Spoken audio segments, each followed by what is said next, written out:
मंजूच्या मालिकेचा पुढील भाग हा खूपच मनोरंजक असा आपल्याला पाहायला मिळणार आहे. चिडलेल्या जयड्याने सपनीची चांगलीच धुलाई केलेली आपल्याला पाहायला मिळत आहे. कारण या सपनीने आता नवीनच डाव आखलेला होता. तो म्हणजे जयड्या आणि सत्या यांच्यामध्ये भांडण लावून देण्याचा. पण आता जयड्याने या गोष्टीचा अगदी कोरा करकरीत बदला घेतलेला आपल्याला पाहायला मिळत आहे.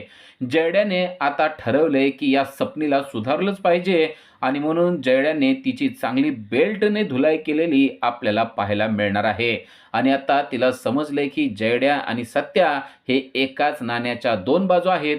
त्यांना वेगळं करणं अशक्य आहे.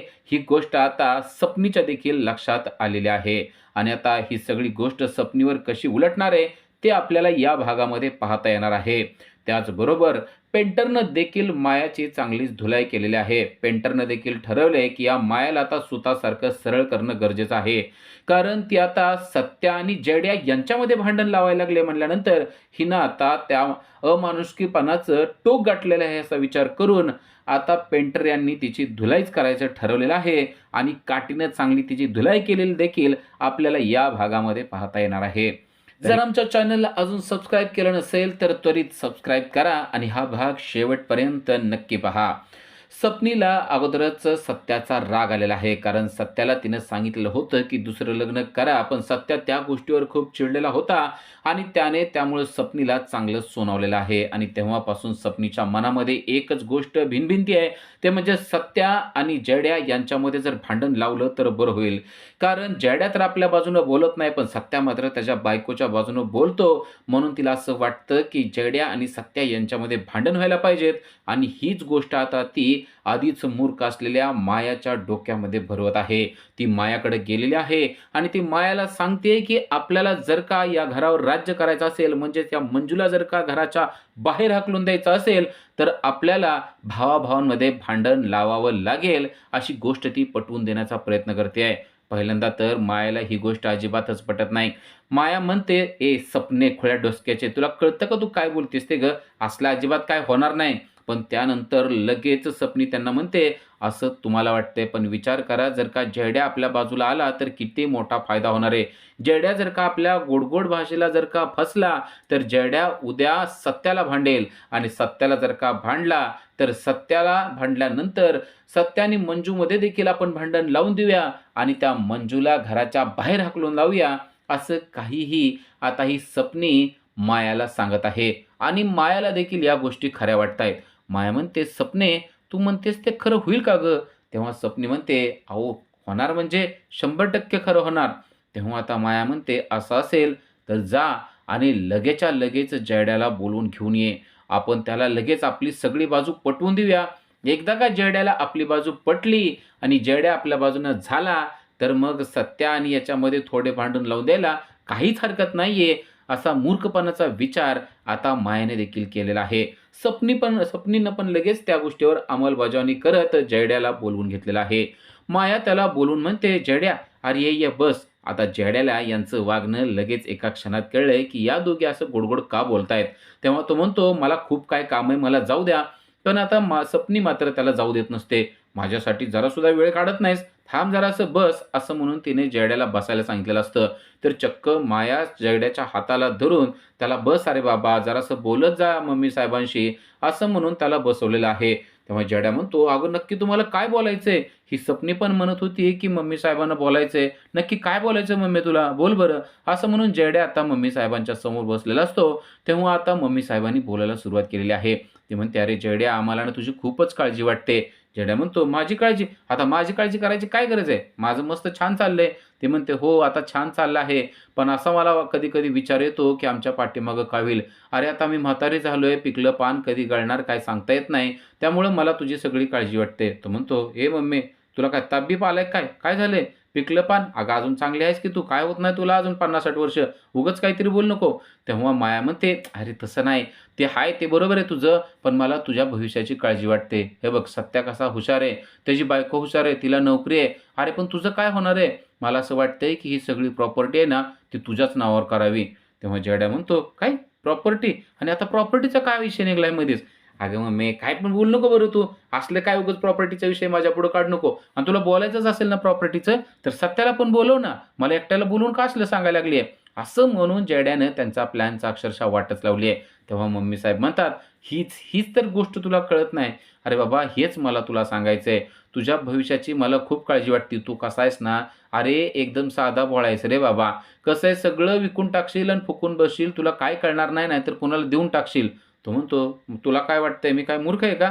अगं मूर्ख म्हणायचं असेल तर तो स्वप्नीकडे बघतो. स्वप्नीला म्हणते, स्वप्नी म्हणते, "माझ्याकडे बघायचं नाही."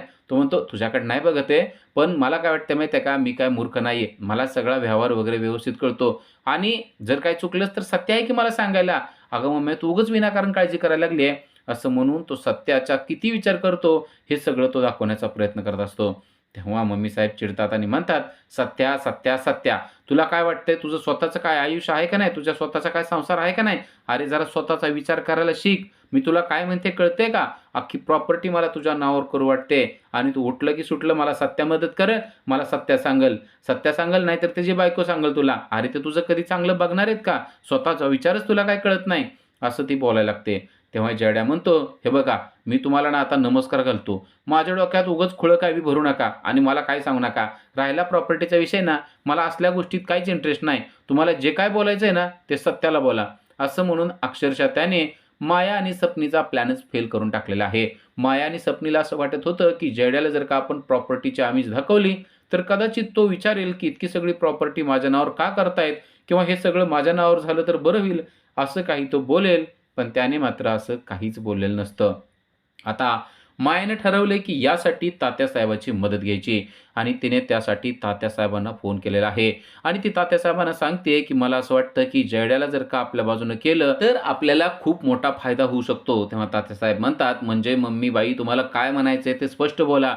तेव्हा ती म्हणते, "या मंजूला हाकलून देण्यासाठी त्या आपल्या जयड्याला आपल्या बाजूनं करणं गरजेचं आहे. मी त्याला प्रॉपर्टीचं आमिष दाखवलं, पण त्याला ते काही कळत नाहीये." तेव्हा तात्यासाहेब म्हणतात, "असं असेल तर त्याला माझ्याकडे घेऊन या. मी त्याला सगळ्या गोष्टी अगदी व्यवस्थितपणे समजावून सांगतो." हे ऐकल्यावर मम्मीसाहेब खुश होतात आणि म्हणतात, "बरोबर. मी ना त्याला ना तुमच्याकडेच घेऊन येते. जरा तुमच्या गोड-गोड शब्दामध्ये ना त्याला व्यवस्थित समजावून सांगा, म्हणजे त्याला कळेल की त्याचा स्वार्थ नक्की कशात आहे आणि एकदा एकदा जर का जयड्या आपल्या बाजूला झाला, तर मग समजा की त्या मंजीला मी या घरातून हाकलून देते म्हणजे देते." तात्यासाहेब म्हणतात, "तुम्ही काहीच काळजी करू नका. त्याला अगदी छान शब्दामध्ये मी व्यवस्थित समजावून सांगतो. अगदी त्याला पटेल आणि रुचेल अशा भाषेमध्ये समजावून सांगतो. तुम्ही आत्ताच्या आत्ता त्याला घेऊन या." असं म्हणून तात्यासाहेबांनी फोन ठेवलेला असतो. आता पुन्हा एकदा मम्मी साहेबांनी जयड्याला बोलावून घेतलेलं आहे आणि त्याला सांगितलंय, की पक्षाचं खूप मोठं काम आहे आणि त्यासाठी तुला माझ्याबरोबर यायचंय. तेव्हा जयड्या म्हणतो, "तुमच्याबरोबर? पण आता तुमच्या महिला प्रदेश अध्यक्ष आहे, तिथं मी जाऊन काय करू?" ते म्हणते, "ते नाही. अरे तात्यासाहेबांनी नवीन पक्ष काढलाय ना, त्या पक्षाचं काम त्यांनी मला दिलेलं आहे आणि त्यासाठी आता मला तिथं जायचंय आणि तुझी पण मदत मला लागणार आहे. तू येतोस का माझ्याबरोबर?" तेव्हा जयड्या म्हणतो, "माझी मदत? पण ठीक आहे चल. आता माझी मदत तुला काय होणार आहे, पण जर होतच असेल तर करतो." असं म्हणून आता जयड्या मम्मी साहेबांबरोबर जायला तयार होत असतो. पण त्याला माहिती नसतं, की मम्मी साहेब हे त्याला तात्यासाहेबांकडे घेऊन चाललेले आहेत आणि त्यानंतर मम्मी साहेब त्याला तात्यासाहेबांकडे घेऊन जातात. खरं तर गेल्यानंतर त्याला ते अजिबात पटत नसतं. तात्यासाहेब आता जयड्याला बोलायला सुरू करतात. "हां, जयदीपराव खरंच तुम्ही ना अतिशय हुशार आहात. पण तुमच्या हुशारीचा घरामध्ये काही उपयोग होत नाही हे मला माहिती आहे." लगेच माया देखील म्हणते, "तेच तर आम्ही ह्याला सांगतोय, पण त्याला त्या बारीक गोष्टीच कळत नाहीत." तेव्हा तात्यासाहेब म्हणतात, "अहो अजून तो लहान आहे. पण आज लहान जरी असला तरी कर्तबगार आहे आणि हुशार आहे. मला तर असं नेहमी वाटतं की सत्याच्या काकणभर जयदीपराव हे पुढंच आहेत. पण काय होतं ना जयदीपराव, मोठ्या झाडाच्या खाली छोटी झाडं कधीच वाढत नाहीत. त्यामुळं तुम्हाला तुमचा वेगळा विचार करणं गरजेचं आहे. तुमचा स्वतः स्वभाव तयार करणं गरजेचं आहे आणि त्यामुळंच आम्ही तुमच्यावर आता पक्षाची मोठी जबाबदारी ठेवणार आहोत." असं म्हणून तात्यासाहेब अगदी त्याला बरं वाटावं असं सगळं काय बोलत आहेत. "या पक्षातलं मोठ्यात मोठं पद आम्ही तुम्हाला देणार आहोत आणि त्यासाठी तुम्ही पक्षाबरोबर काम करावं अशी आमची इच्छा आहे." असं ते जयड्याला सांगत आहेत. जयड्याला खरं तर तात्यासाहेब काय बोलतायत ते अजिबात पटलेलं नसतं. तो त्यांना म्हणतो, "ठीक आहे, तुम्ही म्हणतायत ना याच्यावर मी विचार करतो." असं म्हणून ते आता जयड्या आता त्या दोघींना घेऊन घरी आलेला असतो आणि घरी आल्याबरोबर त्याने हे सगळं सत्याला सांगितलेलं असतं. सत्या चिडतो आणि म्हणतो, "त्या तात्यासाहेबाला आपल्या घरच्याच्या मध्ये काय करायचंय आणि कसल्या पक्षाची तू तुला जबाबदारी देणार आहे? त्या तात्यासाहेबाकडे आता बघायलाच आलेला आहे." असं सत्या चिडतो आणि बोलू लागतो. तेव्हा मम्मी साहेब त्याला म्हणतात, "हे बघ सत्या, तुला काय करायचंय? पक्षाचं काम आम्ही करणार आहे ना, आम्हाला करू दे ना. तुला काय करायचं आम्ही पक्षाचं काम केलं तर तुला काय प्रॉब्लेम आहे?" सत्या म्हणतो, "मला काय प्रॉब्लेम आहे ना, तो तात्यासाहेबाला चांगला माहिती आहे. साहेब आपल्या घरामध्ये फूट पाडायला लागलाय, हे माझ्या लक्षात येतंय." असं म्हणून त्याने आता तात्यासाहेबाला फोन लावायला लागलेला असतो. तेव्हा पेंटर त्याला थांबवतात आणि म्हणतात, "सत्या, घरचा भेदी आपल्या घरात आहे. तू अजिबात तात्यासाहेबाला फोन लावू नको. आपल्या घरातल्यांना आता दुरुस्त करण्याची वेळ आलेली आहे." पेंटर चिडलेले असतात. तर आता जयड्या देखील म्हणतो, "बरोबर आहे. बाबा तुम्ही म्हणताय ते बरोबर आहे. कारण काय झालंय सत्या, ही माझी बायको आहे ना, ती जरा जास्त आगाऊ झाली आहे आणि मम्मीला पण काय कळना गेलंय. ह्या दोघींना चांगलं समजावून सांगणं गरजेचं आहे. तिथं तात्यासाहेबाची काही चूक नाही." असं म्हणून त्याने सत्याला फोन लावण्यापासून थांबवलेलं असतं. आणि आता हा चिडलेला जयड्या बेडरूममध्ये गेलेला असतो आणि त्याने सपनीला देखील हाक मारलेली असते. आणि सपनीला तो म्हणतो, "अगं तो माझा बेल्ट बरेच दिवस झालं सापडत नव्हता, तो कुठे आहे?" ती म्हणते, "कोणता बेल्ट?" तो म्हणतो, "अगं तो पॅन्टला नव्हता का मी वापरत तो बेल्ट?" ती म्हणते, "तो बेल्ट का?